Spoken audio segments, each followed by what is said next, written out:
Happy birthday, Mr. Rogers! Happy birthday, Mr. Rogers! Happy birthday, Mr. Rogers! Happy birthday, Mr. Rogers! Hi, we're the Cowsills! And happy birthday, Mr. Rogers! Happy birthday, Mr. Rogers! Happy Mr. Rogers! Happy birthday to you! Hi, everybody. I'm Tom Bergeron. As many of you know, I've spent a lot of time around kids, maybe because I'm just a big kid at heart. Well, today, we want to celebrate someone who had a really big heart for children. It's safe to say there's never been anyone quite like Fred Rogers. And after 50 years on television, people are rediscovering his legacy of wisdom and kindness. So we thought it would be fun to reach out to the fans of Fred Rogers and let them share their thoughts and memories about this gentleman known as America's favorite neighbor. Yeah, I remember as a kid, me and my brother, we were watching Mr. Rogers. My mom was big on educational television. If we were going to watch TV, we were going to learn something. And so, yeah, I grew up on a lot of Mr. Rogers. Mr. Rogers was always on, and I always remember coming in, him always singing It's a Beautiful Day in the Neighborhood, and I was always super excited. But the one thing I would always focus on is the sweater he was wearing, because, well, red's always been my favorite color. And I would always get upset when he didn't put on the red sweater, because I would always want him to do it. And I was cuddled up with my two toddlers on the couch, and the phone rings, and it was my girlfriend Laura, and James Thomas answered, he's big brother. And she said, James Thomas, how's your mommy? Where is she? And he said, oh, she's on the couch watching Mr. Rogers. And I was.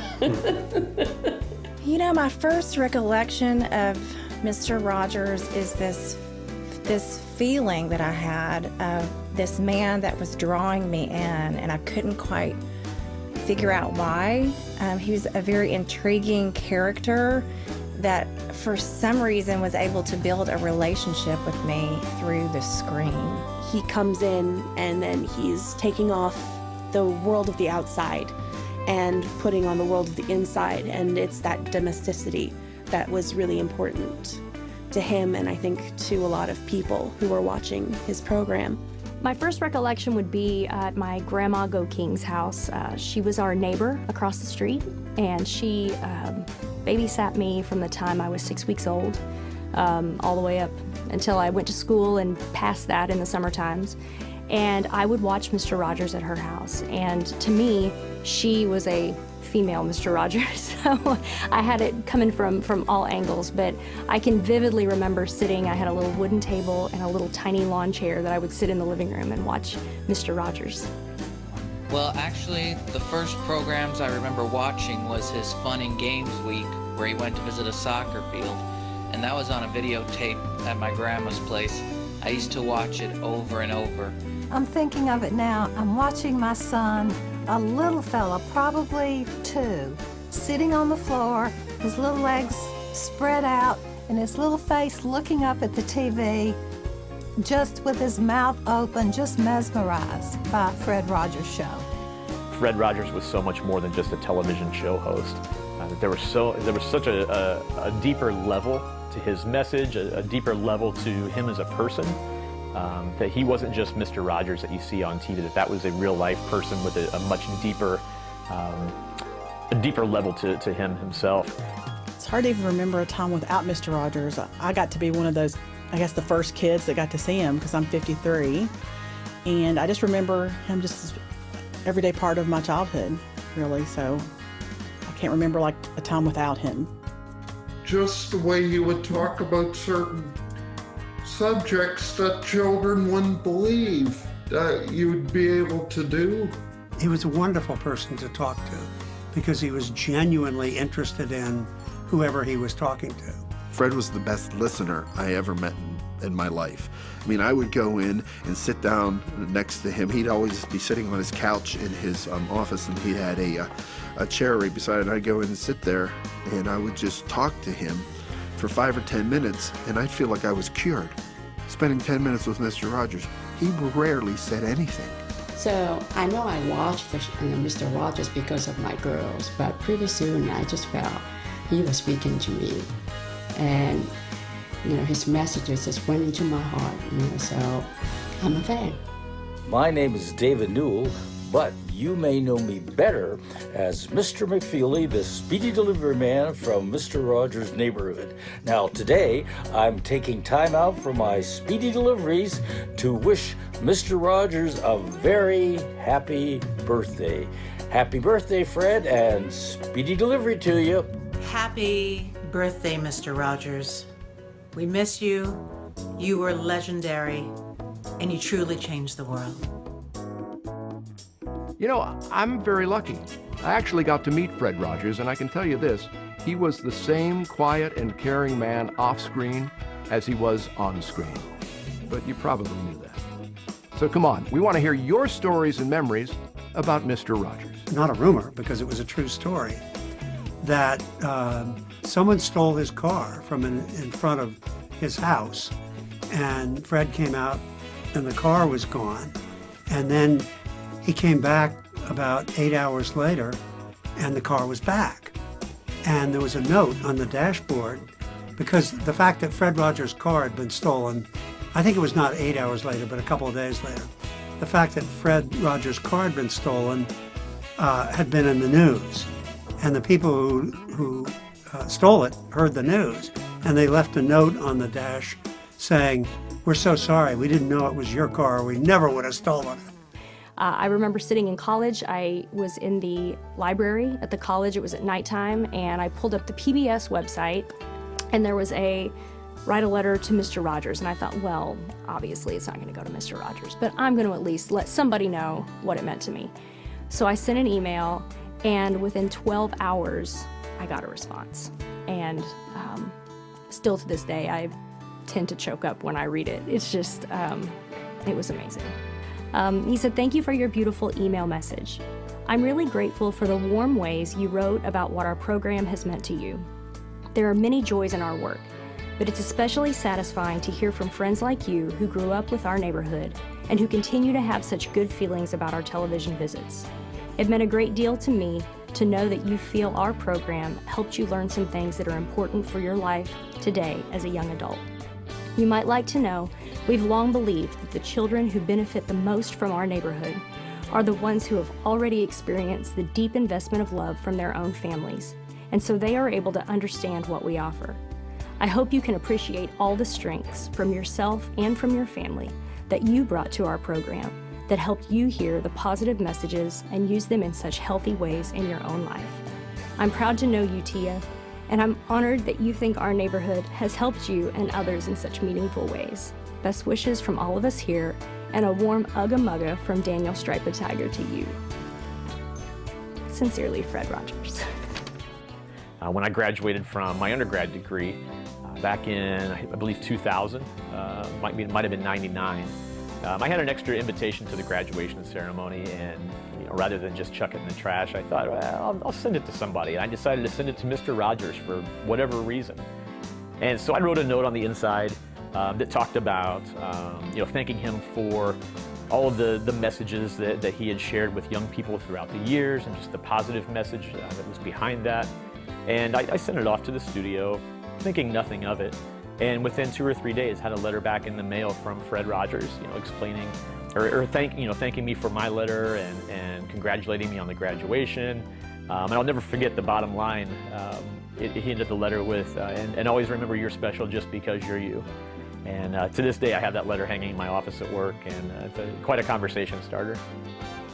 The day I met Mr. Rogers was a day I will never forget. I was working in the design center at WQED, which is the station where Fred Rogers filmed his program. He was on the Arsenio Hall show. So I was watching it. Hey, there he is, and I drew a caricature of Fred, one of the puppets, and Arsenio. And I had it on a nice Bristol board. And I remember tiptoeing into his office, and actually nobody seeing me, and I set it down on his couch. He didn't have a desk in his office, he just had a couch. perfect for Mr. Rogers. And I remember going back to the design studio. Sure enough, here I'm walking out at the end of the day, and there's Fred, but you wouldn't know it was Fred because he wore a bow tie and he had glasses a lot, and he wore a trench coat, and he just looked like a little old man. And I see him in the hallway, and he's looking at something up on the wall in the entrance to Family Communications, which was the Fred Rogers company at the time. And I remember there was a water fountain right behind him. And I remember walking up to the water fountain and looking to see what he was looking at. He had taken that picture that I set on his couch, and he had it hanging up already on the wall in this entranceway. And he was saying something like, "I wish I could meet the artist who drew this. I wish I had time to." And then I said, "This is it." So I turned around, wiped my mouth from the water fountain, and I go, "Look no further. I'm the guy," And we just hit it off instantly right from there. And it was such a hoot. He actually drove me home that day because I was at the time taking the bus because I was a starving artist at art school. He drove me home. We just had a very much grandfather-grandson type of relationship right there. When I was younger, I spent 2.5 years having nonstop seizures. And the only way my mom and dad could get ready for work in the morning was to plop me down in front of the TV screen with thousands of pillows surrounding me and put on Mr. Rogers. And something about his voice allowed my body to relax. And I was in a trance or something, and I would not have a single episode the entire time he was on the television.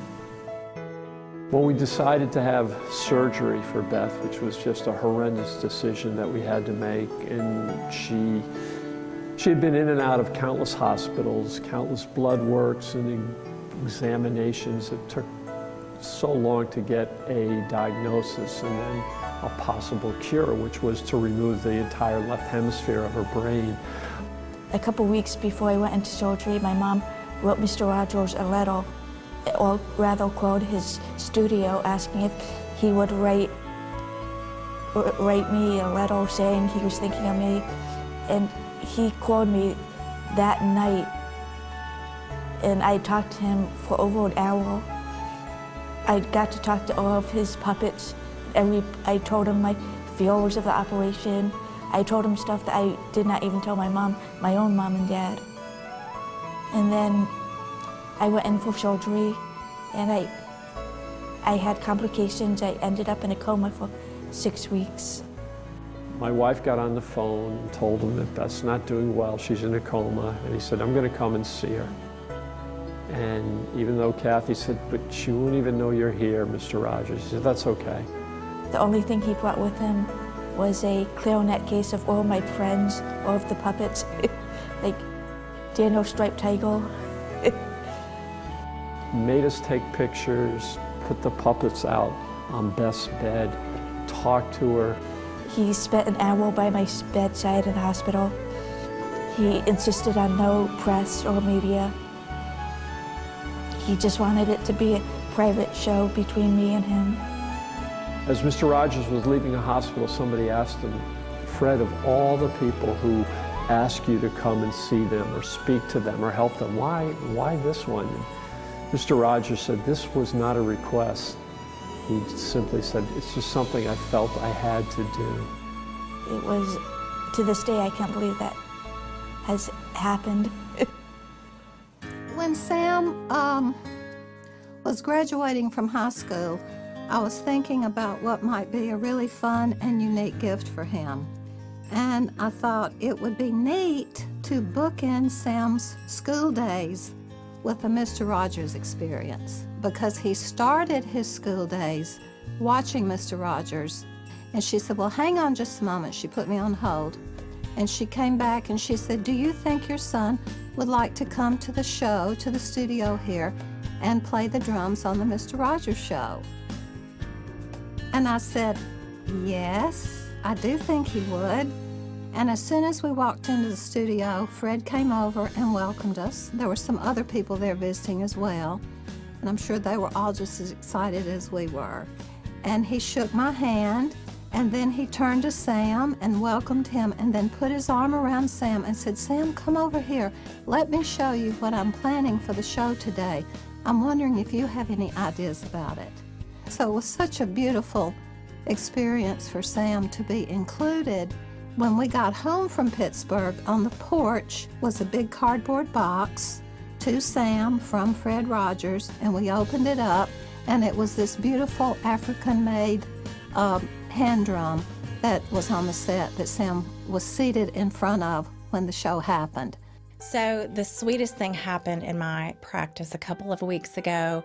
A parent of a child that I've been working with came in, and somehow Fred Rogers came up in conversation, and she shared with me that when she was 3 years old, she would wake up and she would walk into her living room, and when Fred Rogers, Mr. Rogers, was on, she would simply go to the television and kiss the screen. So Elena, one of her special things that we did for her 10th birthday was that we had a Mr. Rogers party because Elena turned 10 on the 10th. It was her golden birthday. And I made these Mr. Rogers sing-along books, and my husband, her father, put together video clips, and all of her friends and family and people that love her, they came to our house and we sang songs, right? There are ways to say I love you. When I was in Pittsburgh in the late 90s, and I found myself driving down Fifth Avenue accompanied by my wife, headed to visit my relative. We came to an area on Fifth Avenue where there was a couple of people walking down a pathway getting ready to cross the street, and it dawned on me as I approached that they were not paying attention and didn't see me coming. And sure enough, they stepped out from behind a line of parked cars, and I had already started to hit the brakes on my car, and I came to a stop probably 5 to 10 feet away. The lady grabbed the man by the arm and pulled him back. He spun and looked at me through the windshield, and my wife gasped. She went, "Donald, you almost ran into Mr. Rogers." Hey, it's Jim Brickman wishing Mr. Rogers a very happy birthday. You know, if there was one thing that Mr. Rogers really conveyed to kids was that everyone was special, no matter what you look like, what you sounded like, where you were from.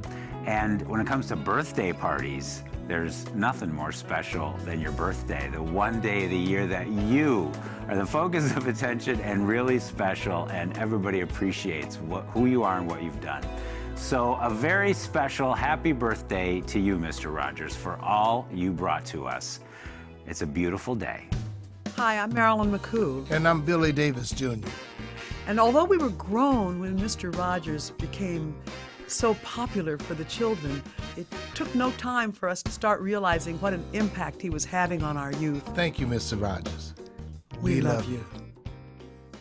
One of the things I like about Fred Rogers is that he liked us just the way we are, and he wanted us to like ourselves, which luckily for me comes naturally.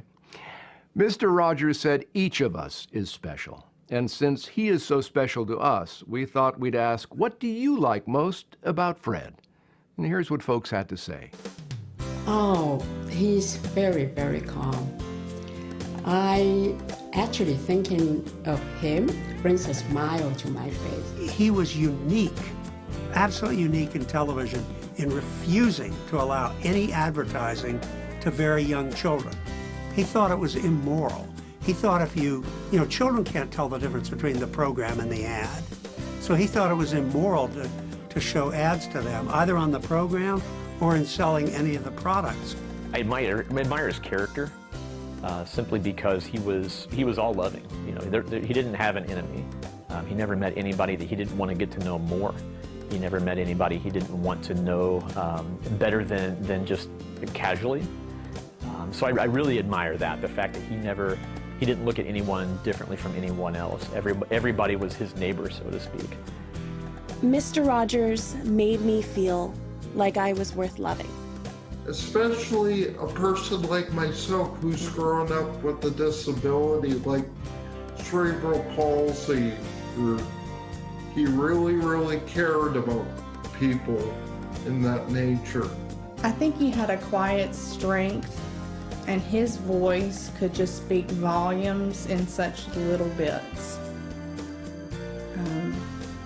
It really was a treasure that he's part of my childhood forever. Hi, neighbor! My grandmother had a big part in raising me, so I grew up on very traditional music, very traditional programming. Mr. Rogers was a safe place in our home, so I was always able to watch his show with my granny.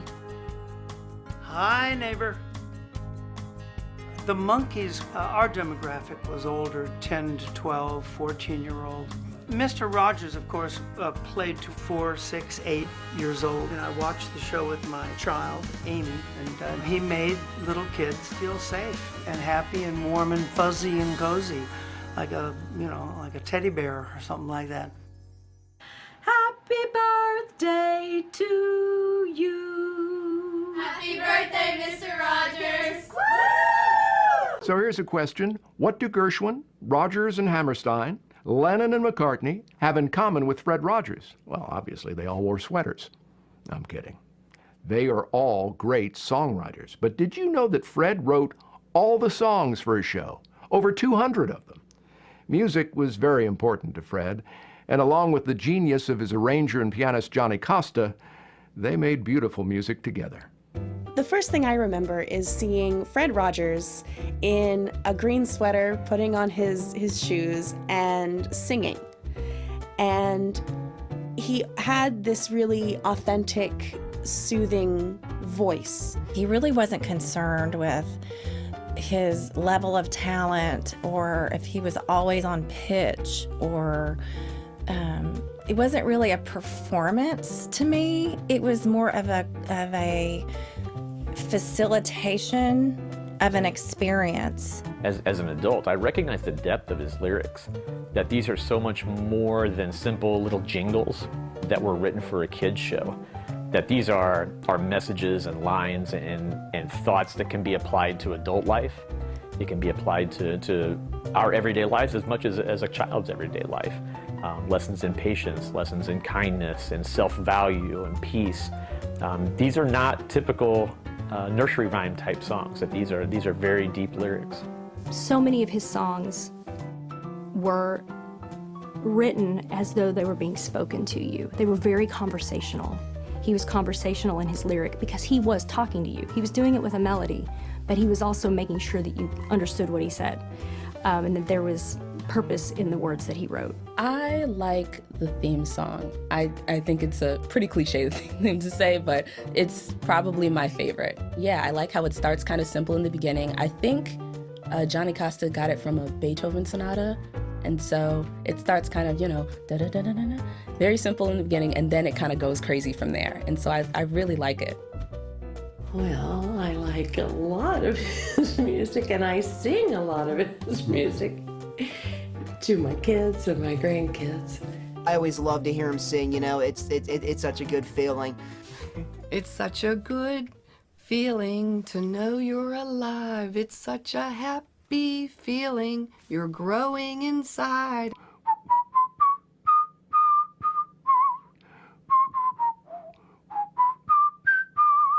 Won't you be my neighbor? He had a little sort of pump organ that he played music on as a little boy, and his sister said that he had a photographic memory for music. He could hear a tune one time and sit down and play it on this little pump organ. And when he became more serious about music, he went to his grandmother. Both his grandparents were wonderful to him. And he asked his grandmother, could he have a real piano? And she said, thinking, he's 8, 9 years old, can't be that expensive. Okay, Fred, we'll get you a real piano. And she gave him a trolley ticket to come downtown in Pittsburgh and go to the Steinway store. And he spent 3 hours there playing every piano, and he picked out a Steinway concert grand that would probably cost $60,000 today. This is back in the 1930s. And then he rode the trolley back and told his grandmother and told her what it was going to cost. And she was stunned. But she made an interesting decision. She was a woman who had wealth, had some money, and she thought to herself, music is so important to him. It's going to always be important to him. So she put out the money to buy this Steinway Concert Grand, hugely expensive piano, when he was only, I think, 10 years old. He kept it with him for the rest of his life. He took it to New York. He took it to Toronto. He took it to WQED, the educational station here. He composed 200 songs on that piano. He composed 12 operas on that piano.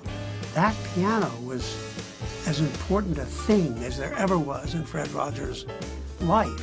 And wasn't it wonderful that his grandmother went ahead and spent the money to get it for him? I especially like one called When the Day Turns into Night, which was written in 1984 at the opera called The Granddad for Daniel. Yes, yes, Fred Rogers' music deserves to be in the Great American Songbook. Hi, neighbor.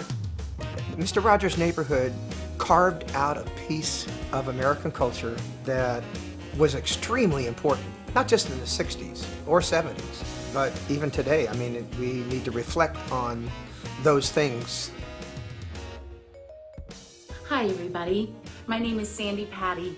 I had the amazing privilege of being a part of a project a year ago that celebrated the music of our beloved Mr. Rogers. An incredible human, an incredible musician, an incredible communicator. Happy birthday. Because it's you, I like.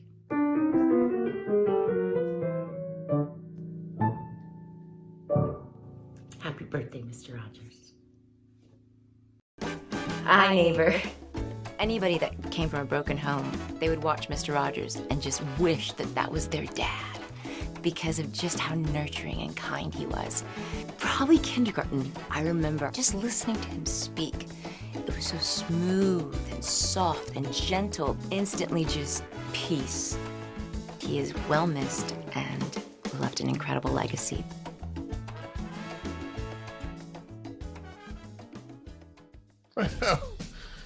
Hello, neighbors. It really is a beautiful day in the neighborhood. And especially today, because today is Mr. Rogers' birthday. Believe it or not, Fred Rogers and I had quite a few things in common with one another. He believed in treating people with love, kindness, understanding, and respect. So do I. He also believed in the power of education and reading books. And so do I. And that's the honest truth. Happy birthday, Mr. Rogers. One of my favorite parts of Mr. Rogers' show is when he put on his sweater. Just got this one back from the cleaners. What's your favorite part of Mr. Rogers' Neighborhood? He would explain how things work. He would explain how crayons were made, or... I think as a kid, you know, I just enjoyed where he would take us that day and what we would learn about. And then, of course, I was always, you know, anticipating the trolley when trolley came, and off we went to the land of make-believe, and just the magic of that was very special as a child. He turns the camera and we see the musicians. We see the pianist, the drummer, and the bassist, and he allowed each instrumentalist to play their part of the theme song and then play it together and show how that works, how it comes together, and how it plays into the show. The trolley going around? Yeah. Is that what you like? Remember with the trolley going around? Yeah. For me, it's how he met some of the big issues of the day head on and was able to talk to kids, talk to adults all at the same time. It was one day I sat down and I diagrammed or documented what color sweater Mr. Rogers wore on every episode from 1979 through 2001, because I felt like everything on that show was so intentional and so calculated that there had to have been some sort of pattern or rhyme or reason to to why he wore certain colors and certain orders, and of course there wasn't, but it made for a nice little chart. My principal came to us and said, what do you think about showing Mr. Rogers, which I thought was a crazy idea. I'm like, these kids are not going to sit still for that, you know, and it did take a couple episodes, but children thrive on structure and routine. So they know when I put my Mr. Rogers shirt on every Friday, it's a Mr. Rogers Friday, and we're going to have a great day. Hi, I'm Paul Cowsill. Hi, I'm Susan Cowsill. And I'm Bob Cowsill, and we're the Cowsills. And our family life, which was a bit harsh, Mr. Rogers brought in a balance to our own home. With that soft voice and that sweater, and his whole attitude was like, it really was pleasing to us. Here's this nice little man with this lovely sweater and sneakers and puppets that I adore telling me I'm okay to be me. Thank you, Mr. Rogers. Happy birthday to you. Happy birthday, Mr. Rogers. Woo! Hi, this is John Cicada, and the memory of Mr. Rogers lives on. It was an honor being part of such a wonderful record celebrating your music, the music of such an icon. Wish you could be there for the celebration of such a wonderful day, but in heart and spirit, I am there, always will be there, and thank you so much for allowing me the opportunity to be a part of your world. Thank you. Happy birthday, Mr. Rogers. Thank you for being you. We've been sharing stories about Fred and could talk about him for hours, but I can't help but wonder, what would you say to Fred today, if you could? If I ever saw Mr. Rogers again, I would definitely say thank you for being my neighbor. Thank you, Mr. Rogers. Thank you, Mr. Rogers. Thank you, Fred. Thank you, Mr. Rogers. 感谢你, Mr. Rogers. We love you, Mr. Rogers. Thank you, Fred.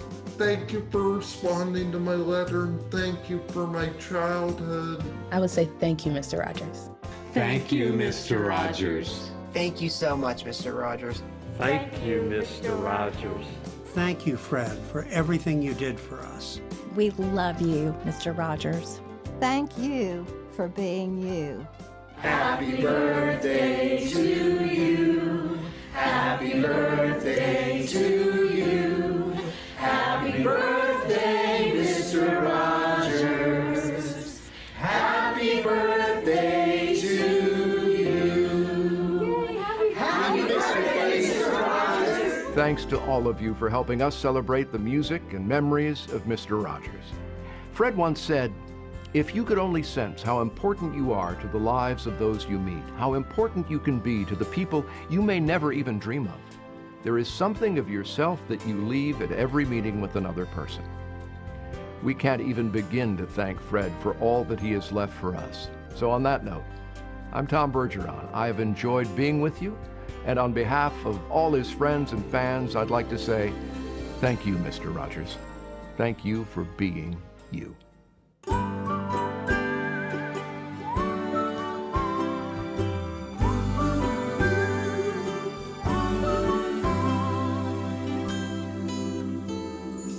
Thank you for caring and helping us grow, sharing ideas that we needed to know. But more important for all that you do, thank you for being you.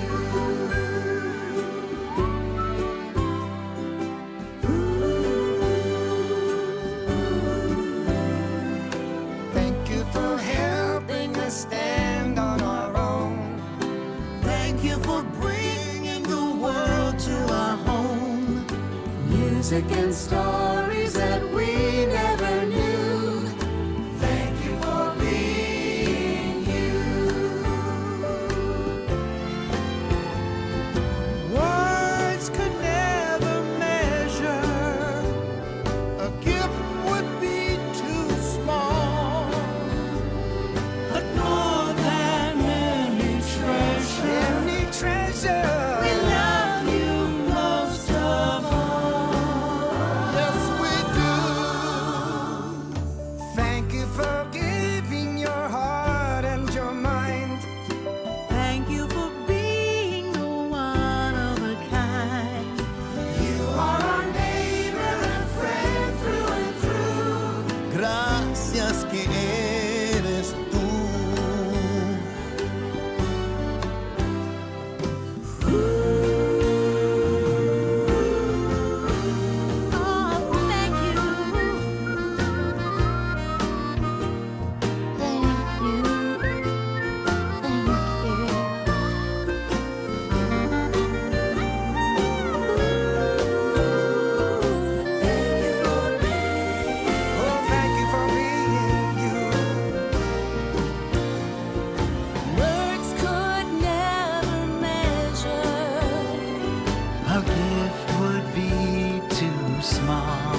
Thank you, Mr. Rogers. Thank you, Mr. Rogers. Thank you, Mr. Rogers. Thank you, Mr. Rogers. Gracias, Mr. Rogers. We love you.